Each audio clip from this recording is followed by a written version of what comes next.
भाई राजेश कुमार जी के समर्थन में हो रही इस रैली में आपके बीच आने का मौका मिला है। सर्वप्रथम मैं आप सबका बहुत बहुत धन्यवाद करता हूँ। दाहिनी तरफ बड़ी संख्या में माताएं बहनें बैठी हैं और नौजवान साथी और जिम्मेदार लोग मेरे बाईं तरफ बैठे हैं। दुनिया में सबसे कीमती होता है वक्त। अगर आप अपना वक्त निकालते हैं तो आप सबसे कीमती चीज देते हैं।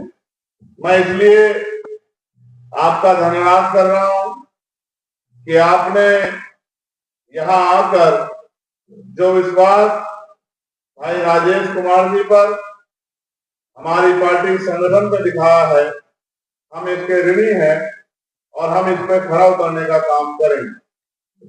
फिर चुनावी सभा में अपनी बात को शुरू करने से पहले मैं बहुजन समाज में जन्मे सभी संतों, गुरुओं और महान पुरुषों को नमन करता हूँ। महामानव तथागत बुद्ध से लेकर राष्ट्रपिता ज्योतिबा फूले, छत्रपति साहू जी महाराज, ईवी पेरियार रामा नायकर स्वामी, पेरियार ललित यादव, बाबू जगदेव प्रसाद कुशवाहा, जननायक कपूरी ठाकुर, महामना राम वर्मा, संत राम बी प्रजापति, बाबू शिव दयाल चौरसिया, चौधरी महाराज सिंह भारती, डॉक्टर बाबा साहब अम्बेडकर, संत गाडगे जी महाराज, नारायणा गुरु, माँ फातिमा शेख, राष्ट्रपिता ज्योतिबा फूले, छत्रपति साहू जी महाराज, बाबा साहब अम्बेडकर और मान्यवर साहब श्री काशीराम जी को नमन करता हूँ। सम्मानित साथियों, ये सत्य है कि चुनाव बहुत जरूरी है, लेकिन जिन महान पुरुषों के आंदोलन को हम लोग चला रहे हैं, उन्होंने कहा है कि राजनीति चले ना चले, सरकार बने ना बने, लेकिन सामाजिक परिवर्तन का काम नहीं रुकना चाहिए। जो गैर बराबरी जाति के आधार पर, धर्म के आधार पर, आर्थिक आधार पर देश में पहले तो गैर बराबरी थी, अब तो खाई बनती जा रही है।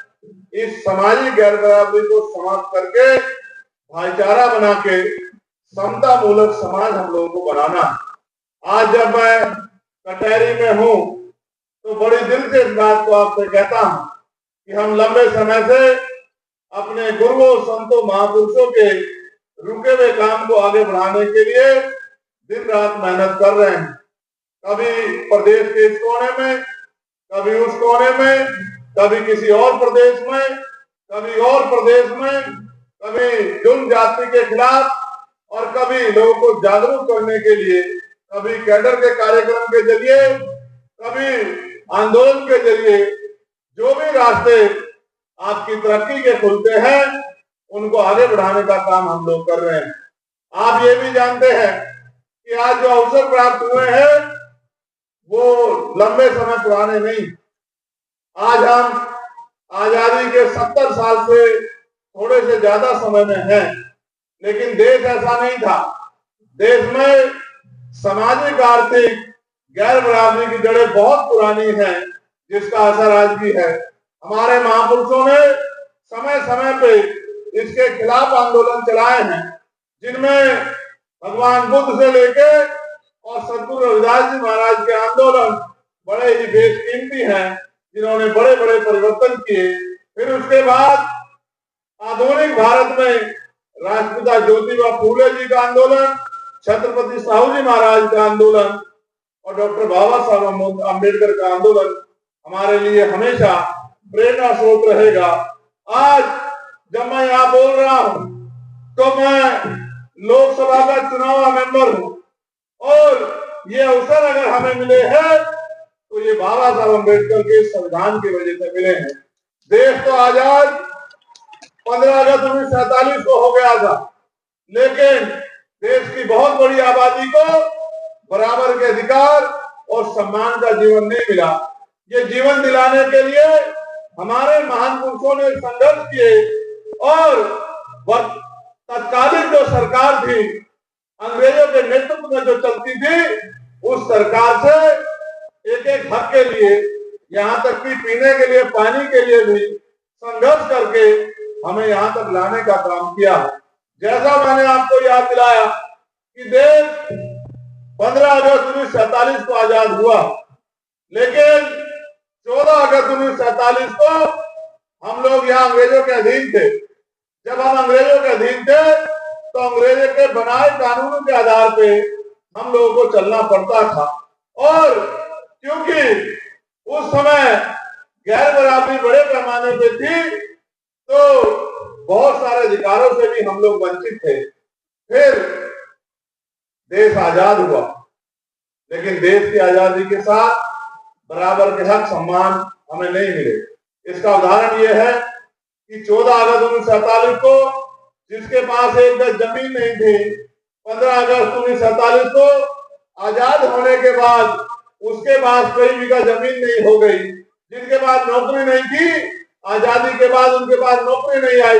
जिनके पास रोजगार नहीं थे, उनके पास रोजगार नहीं आए। जिनके पास दो धंधे नहीं थे, उनको पास दो धंधे नहीं आए। जिन पे मकान नहीं थे, उन पे मकान नहीं आए, और जिनके अकाउंट में पैसे नहीं थे, उनके अकाउंट में पैसे भी नहीं पड़े।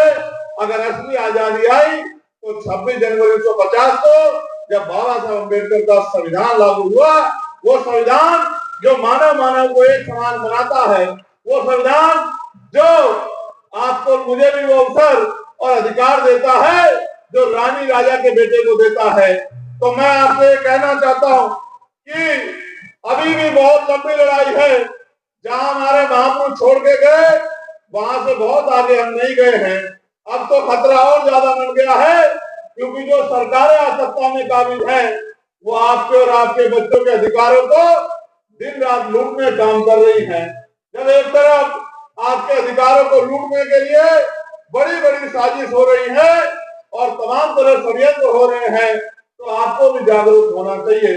आप सड़कों पे काम करते हैं, आंदोलन करते हैं, मेहनत मजदूरी करते हैं, बड़ी मुश्किल से अपने परिवार को चलाते हैं, ये बहुत जरूरी काम है। लेकिन जब तक आप सत्ता में नहीं आओ, क्योंकि सामाजिक परिवर्तन या किसी भी तरह का परिवर्तन तब तक नहीं हो सकता जब तक शक्ति आपके पास ना हो।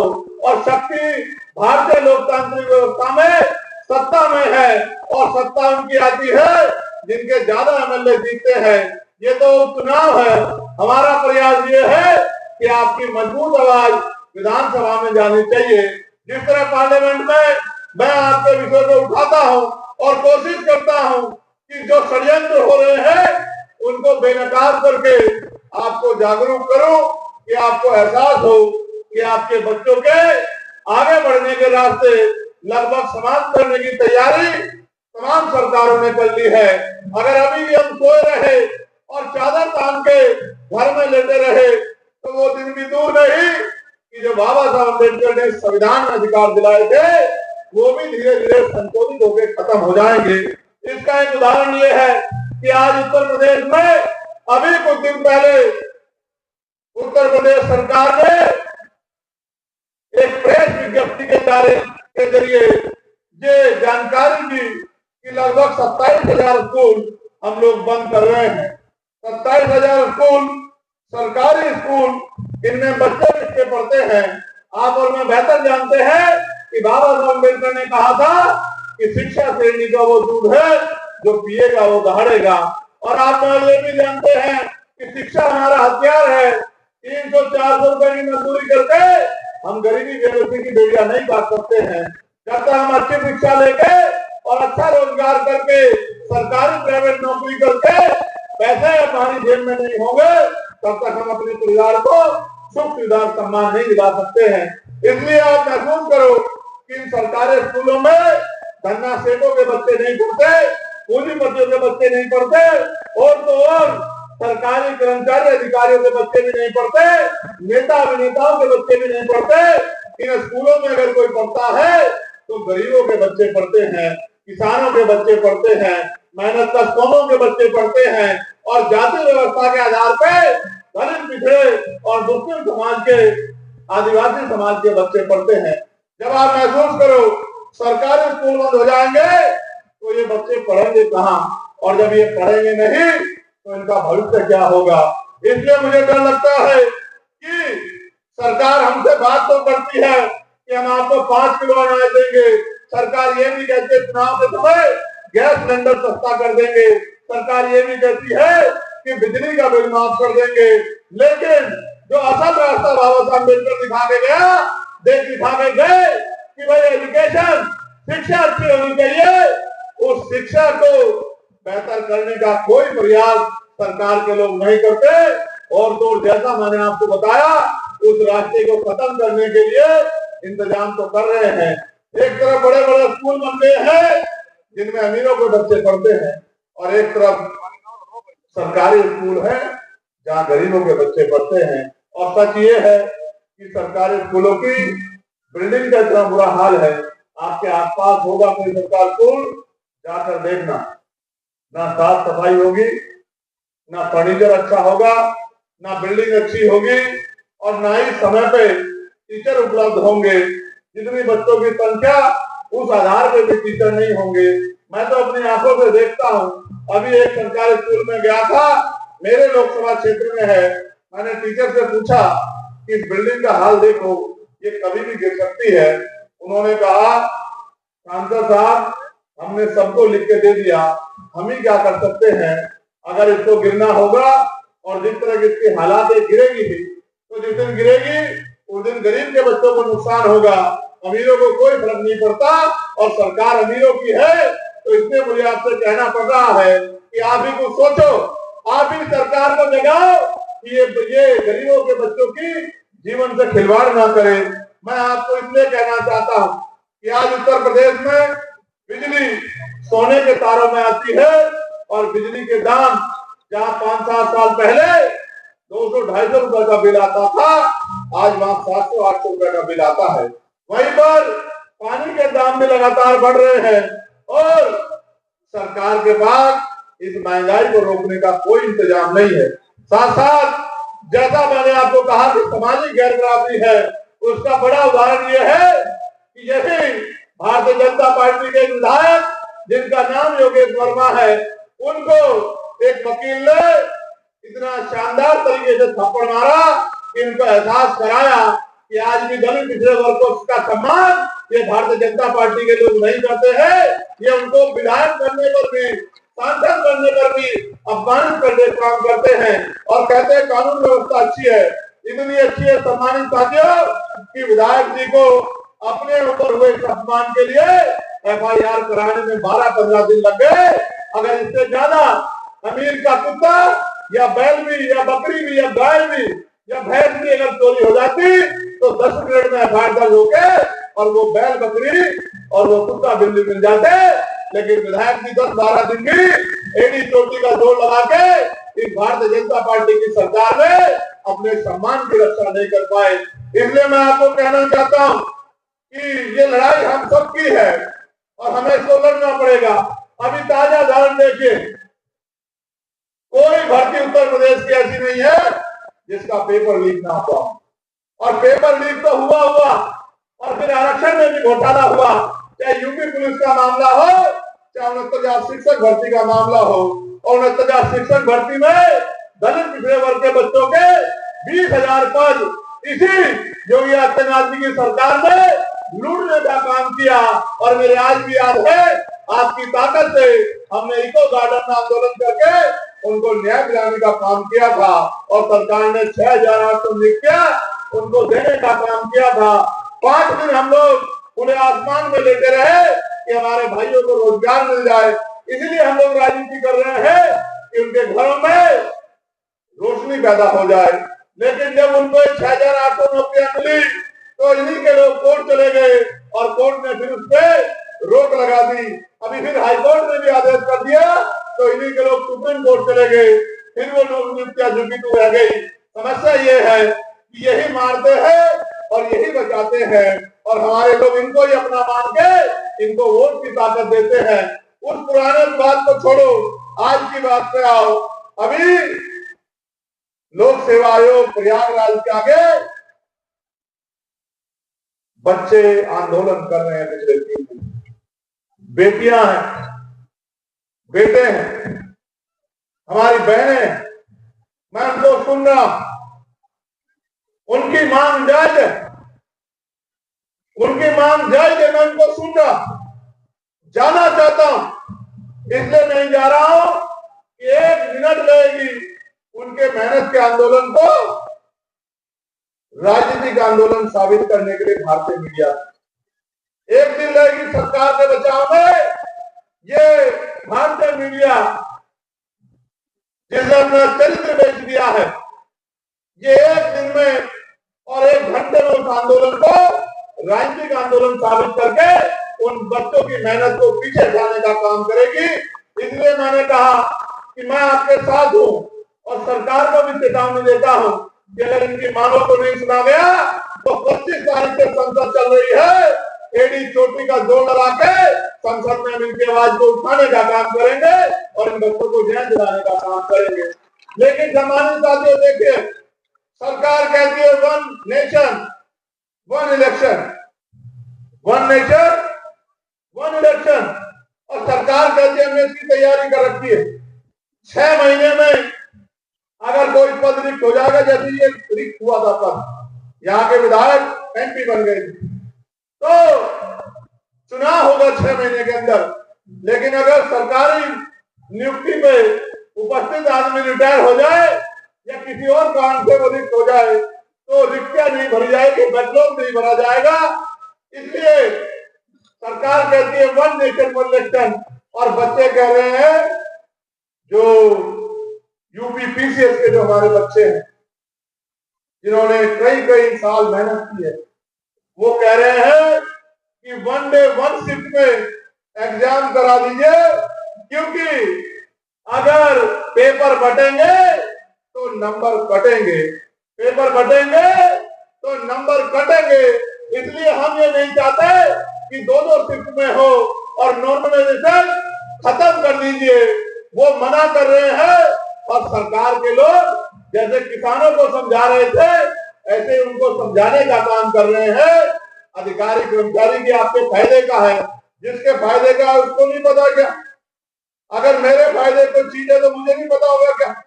तो वो बच्चे मना कर रहे हैं कि साहब आप 1 नेशन 1 इलेक्शन की बात करते हो, आप पे इतने साधन संसाधन है, तो 1 डे 1 शिफ्ट में हमारा पेपर कराने का काम कीजिए, क्योंकि हम ये चाहते हैं कि पेपर फेयर हो और हमारे भविष्य के साथ खिलवाड़ ना हो।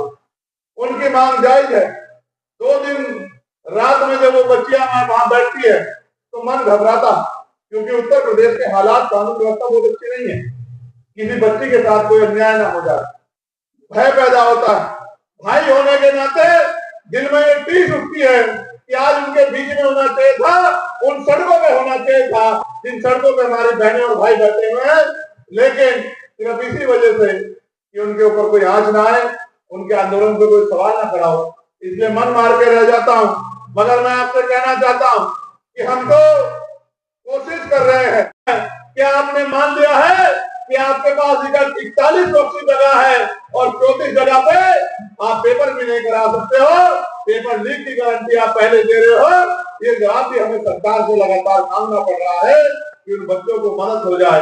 उसके बाद मैं पार्लियामेंट में जब रहता हूँ, हर व्यक्ति की आवाज उठाने काम करता हूँ, चाहे आशा बहनों के वेतन वृद्धि का मामला, चाहे आंगनबाड़ी बहनों के वेतन वृद्धि का मामला हो, चाहे भोजन माताओं के वेतन वृद्धि का मामला हो, चाहे चौकीदार हो, ग्राम रोजगार सेवक हो, उनके वेतन वृद्धि का मामला हो, या हमारे पीआरडी के जवानों के वेतन वृद्धि का मामला हो, या हमारे होमगार्ड के जवानों के वेतन वृद्धि का मामला हो, या हमारे पुलिस के कर्मचारी जो हो,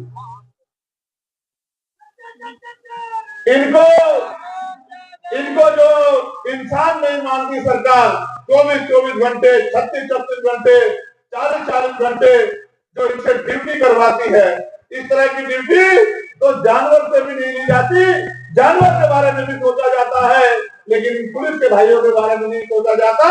इसलिए मैंने पार्लियामेंट में, और मैं नहीं कहना चाहता, संसदीय मर्यादा है, कुछ मेरी कुछ बात गुप्त रखनी पड़ती है, लेकिन मैं पुलिस के भाइयों को भी वादा दिलाना चाहता हूं कि हम लोग आपके लिए भी काम कर रहे हैं और अगले 2 साल के अंदर आप मेरी बात को याद रखना कि मॉडर्नाइजेशन होगा, पुलिस में सुधार होगा और आपके 8 घंटे की ड्यूटी हो और सप्ताह में दिन छुट्टी मिले, बॉर्डर स्कीम खत्म हो और वेतन विषमता जो है, जो आपकी वेतन विषमता दूर हो, इसके लिए भी मैं आपको आश्वस्त करने का काम करता हूं कि हम इसकी तैयारी भी कर रहे हैं, इसके लिए भी संघर्ष कर रहे हैं। उसके साथ साथ हम ये चाहते हैं, जैसा मैंने कहा कि परिवर्तन शक्ति से होगा और शक्ति बाबा साहब अम्बेडकर ने आपकी उंगली में दी है। एक उंगली का बटन दबा के आप अपनी गुलामी की बेड़ियों को काट सकते हो। जिन दफ्तरों में आज लाइन लगा के जाते हो अपने काम कराने के लिए, कल इस तरह से पॉलिसी बना के वो सरकारी दफ्तर आपके घर पे आके आपके काम होने का काम हो सकता है। इसलिए हमने पार्लियामेंट में आवाज उठाई कि अगर बदलाव करना है तो एजुकेशन पॉलिसी ऐसी बनाओ कि चाहे प्राइम मिनिस्टर का बेटा हो या चीफ मिनिस्टर का बेटा हो या एमपी का बेटा, मंत्री का बेटा हो या विधायक का बेटा हो या जिला पंचायत अध्यक्ष का बेटा हो, जिला पंचायत सदस्य का बेटा हो, चेयरमैन का बेटा हो, बीडीसी का प्रधान का बेटा हो, चाहे पटवारी, सेक्रेटरी, कानूनगो का, तहसीलदार का, एसडीएम का, एडीएम का, डीएम का, थाने के सिपाही का, दरोगा का, सीओ का, एसपी का, एसएसपी का, डीआईजी का, आईजी का, एडीजी का, प्रमुख सचिव का, चीफ सेक्रेटरी का या डीजीपी का, किसी का बच्चा हो, सबकी पढ़ाई, जिनको सरकारी वेतन मिलता है, जिनको सरकारी सुविधा मिलती है, जिनको सरकारी सुरक्षा मिलती है, चाहे नेता हो या सरकारी सिस्टम से जुड़ा कोई आदमी, सबके बच्चों की पढ़ाई सरकारी स्कूल में होनी चाहिए। और आप ये देखना, जिस दिन ये हुआ तो आप याद रखना कि जब एक कुर्सी पे डीएम का बेटा बैठ के पढ़ेगा और बराबर वाली पे एसपी का और उससे अगली कुर्सी पे मंत्री जी का और उसी में से एक कुर्सी पे मजदूर किसान का बेटा बैठ के पढ़ेगा, तो आप देखना कि बिल्डिंग भी अच्छी होगी, पढ़ाई भी अच्छी होगी और टीचर भी अवेलेबल होगा, फर्नीचर भी अच्छा होगा और गरीबों को गुणवत्तापूर्ण शिक्षा भी मिलेगी और इस शिक्षा का प्रयोग करके गरीब अपनी जिंदगी बदल पाएगा। उसके साथ साथ हेल्थ सिस्टम अच्छा होना चाहिए, क्योंकि मैंने तो अपने पिता को खोया। आप जानते हैं मैंने 16 महीने जेल काटी, मैंने 2 बार तिहाड़ काटी, लेकिन मैंने सबसे बड़ी लड़ाई इस देश के हेल्थ सिस्टम से लड़ी कि जब एक बेटा होकर मैं अपने पिता को उनके प्राणों की रक्षा नहीं कर पाया, क्योंकि इतना महंगा है आज प्राइवेट सेक्टर। प्राइवेट हॉस्पिटल में जाओगे, एक एक दिन का 50-50 हजार रुपए प्राइवेट हॉस्पिटल के लोग लेते हैं। अगर आईसीयू लग जाए, आईसीयू में एडमिट हो जाए तो 20-20 हजार रुपए के तो ऑक्सीजन का बिल आ जाता है। और इतने इंजेक्शन, इतनी दवाइयां, आपको पता भी नहीं दवाई पेशेंट के लगती है या वापस स्टोर में जा रही है, आपको दूसरे भी नहीं देते और 1-1 लाख रुपए का बिल बना के देते। मैंने अपनी आंखों से देखा, इसलिए मैंने कहा कि हेल्थ सिस्टम में सुधार की जरूरत है। अगर गरीबों की जेब पे बोझ कम करना है वो तब होगा जैसे मैंने बताया एजुकेशन के स्टैंडर्ड पे कि सारे सरकारी कर्मचारी, अधिकारी और सारे राजनीतिक लोग सबका बीमार होने पे इलाज सरकारी हॉस्पिटल में होना चाहिए। जब एक बेड पर मुख्यमंत्री जी के बच्चों का इलाज होगा और दूसरे बेड पे आपके मेरे गरीब परिवार के मजदूर के बच्चे का इलाज होगा, परिवार किसी मेंबर का इलाज होगा, तो आप देखना बिल्डिंग भी अच्छी होगी, दवाइयां भी अच्छी मिलेगी, डॉक्टर भी मौजूद मिलेंगे, टेस्ट भी वहीं से होंगे और फिर कह रहा हूं लोगों की जीवन रक्षा भी होगी। अभी तो आप जाते होंगे सरकारी अस्पताल में तो वो पर्चा बना देते हैं कि दवाई बाहर से मिलेगी, मेडिकल स्टोर पे बनाते हैं, नहीं बनाते हैं, और टेस्ट लिख देते हैं कि साहब अल्ट्रासाउंड करवाना है, ईसीजी करवाना है, एक्सरे करवाना है, बायोप्सी करवानी है, कहा फलानी लैब पे चले जाओ क्योंकि वहां सेटिंग है, कमीशन बना हुआ। अब आप सोचो गरीब की जेब पे कितना डाका पड़ रहा। इस देश में कोई प्राइवेट हॉस्पिटल ऐसा नहीं होगा जिसका पर्चा 500 रुपए से कम में बनता, लेकिन क्या हर आदमी की आमदनी 500 रुपए है? इसलिए आप महसूस करके देखो, 5,000 रुपए का टेस्ट कहां से कराएगा गरीब? और जब टेस्ट नहीं कराएगा और पैसे जरूरी होगा कराना और पैसे नहीं होंगे तो जमीन बेचेगा, कर्ज लेगा, और उस कर्ज को उतारने में आदमी बचे ना बचे लेकिन उसके सर के बाल भी उड़ जाएंगे। इसलिए मैंने कहा कि सरकारी सिस्टम को ठीक करना पड़ेगा और सरकारी अस्पतालों में ही सरकारी नेताओं का और कर्मचारियों का इलाज होगा तो सब ठीक हो जाएगा। उससे आगे बढ़िए, आप ये बताइए कितने पढ़े लिखे नौजवान यहाँ बैठे होंगे जिन्होंने 5-5 4-4 टेस्ट दे दिए होंगे कि उनको रोजगार मिल जाए, लेकिन सरकारी नौकरियां तो ना के बराबर है। 1,42,000 टीचर की नौकरियां है, सरकार नौकरी नहीं भर रही है, स्कूल बंद कर रही है क्योंकि उनमें आरक्षण व्यवस्था है। और अगर 1,42,000 नौकरियां देंगे तो लगभग 70,000 नौकरियां दलित पिछड़े समाज के लोगों पे आएगी। ये दलित पिछड़ा विरोधी सरकार किसी कीमत पे नहीं चाहती कि इनके बच्चों को नौकरी मिले और ये अपने पैरों पर खड़े हों। इसलिए लगातार ये सरकार जनगणना के भागती आई है और अभी अभी आज मैंने पढ़ा कि जनगणना तो होगी लेकिन धर्म का कॉलम होगा, जाति का कॉलम नहीं होगा। ये क्यों डरते हैं जाति के कॉलम से?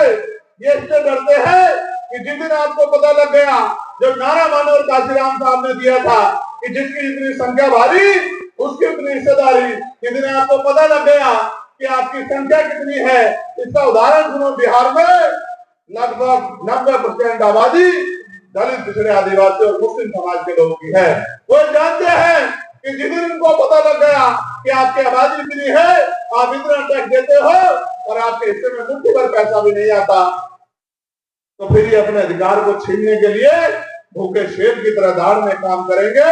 अपने क्षेत्र, अपने अधिकार को लेने के लिए सड़कों पे आके आंदोलन करने का काम करेंगे और उन नेताओं को जिनको मुखौटा बना बना के अपने बिठा रखा है, उन नेताओं के कपड़े फाड़ने का काम करेंगे, उनको सवाल पूछने का काम करेंगे। इसलिए ये जातिगत जनगणना को भागते हैं। मैं तो कह रहा हूँ ये लगातार निजीकरण करके सरकारी नौकरियों खत्म कर रहे हैं। मैं इनसे कह रहा हूँ करो सरकारी नौकरी खत्म। जिस दिन ये बहुजन समाज जा गया उस दिन आप देखना निजी क्षेत्रों में आरक्षण लागू होगा, 98% निजी क्षेत्रों में आरक्षण लागू होगा और 98% निजी क्षेत्रों में जितना आरक्षण लागू होगा, एक बच्चा दलित पिछड़ों का बेरोजगार नहीं रहेगा। उद्योग धंधा लग के रोजगार दिलाने का काम हम लोग करेंगे और कुटीर उद्योग लगा के अपनी बहनों माओ को। मैं तो गरीब परिवार से आता हूँ, जानता हूँ हमारे यहाँ आज भी 80% परिवार पशु पालते हैं और पशु इसलिए नहीं पालते कि वो दूध उन्हें अपने बच्चों को पिलाना, इसलिए पालते हैं कि उस दूध को बेच के वो अपना घर चलाने का काम करते हैं। यहाँ भी बहुत सारी मेरी माए बहनें बैठी होंगी, ये आंसू हमारे नहीं दिखते इस भूमि वैल्यू सरकार को। सरकार चाहे तो हम अरबों खरबों रुपए का माल दूसरे देशों से खरीदते हैं, सरकार चाहे तो यहाँ कुटीर उद्योग लग के इन्हीं महिलाओं को जिनके हाथ में ईंटें, जिनको ईंटें उठानी पड़ती है पीठ पे, सर पे, इन्हीं महिलाओं को ट्रेन करके इनको घर पे रोजगार की व्यवस्था सरकार करा। लेकिन क्या करें, सरकार के एजेंडे में तो ये है नहीं। इसलिए सरकार जो है जिनसे नोट लेती है उनका काम करती है और सरकार बड़ी समझदार है। उत्तर प्रदेश की तो उनसे भी ज्यादा समझदार है। ये तो वोट आप सबसे लेती है हिंदुत्व के नाम पे और चुनाव के बाद काम उनका करती है जिनके एजेंडे में इनकी पार्टी जो है तैयार हुई है, जिस विचार पे इनकी पार्टी तैयार हुई है। इसलिए मैं आपसे कहना चाहता हूं, अब आप पे समय नहीं बचा कि आप इंतजार करके बैठ के देखें कि कोई मसीहा आके आपका जीवन बदलेगा। अगर आप बाबा साहब अम्बेडकर के सच्चे सिपाही हो, अगर आप समता मूलक समाज बनाना चाहते हो, अगर आप गुलामी बेइज्जती की बेड़ियां काटना चाहते हो, अगर आप इस देश में इज्जत समान जिंदगी चाहते हो, तो फिर अपनी लड़ाई अपने पैरों पर खड़े होकर लड़ो। और एक ही रास्ता है जो बाबा साहब अम्बेडकर ने दिखाया कि political power is the master की, राजनीतिक सत्ता वो चाबी है जो आपकी सारी परेशानियों का हल कर देगी और इज्जत सम्मान की जिंदगी आपको दिलाएगी। और ये वोट का अधिकार आपके पास 20 तारीख को वोट पड़ेगा। ये तो अच्छी बात है, पहली बार शायद लंबे समय बाद आपके यहाँ ऐसा हुआ होगा कि जनरल सीट पर शेड्यूल कास्ट के एक बेटे को मौका दिया गया है कि वो जाए और अपने समाज में जाके ये अपील करे कि वो उसको ताकत